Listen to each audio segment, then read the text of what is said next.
சத்தமா சத்தமா கேட்டுச்சா மை டியர்?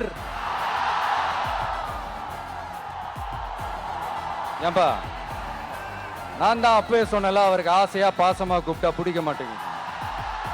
ஏன்பா மறுபடியும்? கேட்டுச்சா சிஎம் சார்?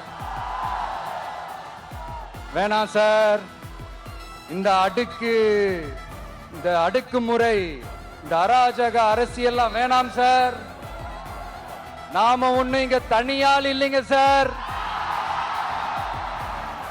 மாபெரும் மக்கள் சக்தியோட பிரதிநிதிங்க சார், மாபெரும் பெண்கள் சக்தியோட சகோதரன் சார், மாபெரும் இளைஞர் இயக்கமா இருக்கிறோம் சார்.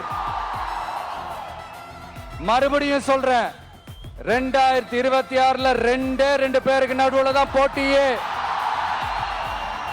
ஒண்ணு இன்னொன்னு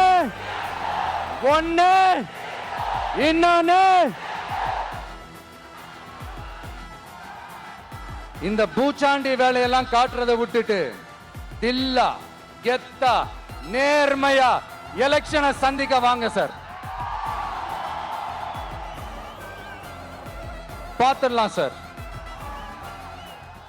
கொள்கையை பேருக்கு மட்டும் வச்சுக்கிட்டு குடும்பத்தை வச்சு தமிழ்நாட்டை கொள்ளையடிக்கிற நீங்களா, இல்ல தமிழ்நாட்டில் இருக்கிற ஒவ்வொரு வீட்டுக்குள்ளேயும் ஒருத்தனா இருக்கிற நானா, இந்த விஜயா? பார்த்துடலாம் சார். இனிமேலும் இந்த தடைகள்லாம் போட்டீங்கன்னா நான் நேரடியா மக்கள்கிட்டயே பர்மிஷன் கேட்டுருவேன். மக்களே நீங்க சொல்லுங்க, நான் உங்களை பார்க்க வரக்கூடாதா? நான் உங்களோட பேசக்கூடாதா? உங்க குறைகளை நான் கேட்க கூடாதா? உங்களுக்காக நான் குரல் கொடுக்க கூடாதா? இப்படி நமக்கு தடையா போடுறாங்களே, இந்த திமுக அரசு மறுபடியும் ஆட்சிக்கு வரணுமா? உங்க நல்லதுக்காக நம்ம உங்க டிவிக்கு ஆட்சி அமையணுமா? ஐயோ, நானும் என்னவோ ஏதோ நினைச்சேங்க.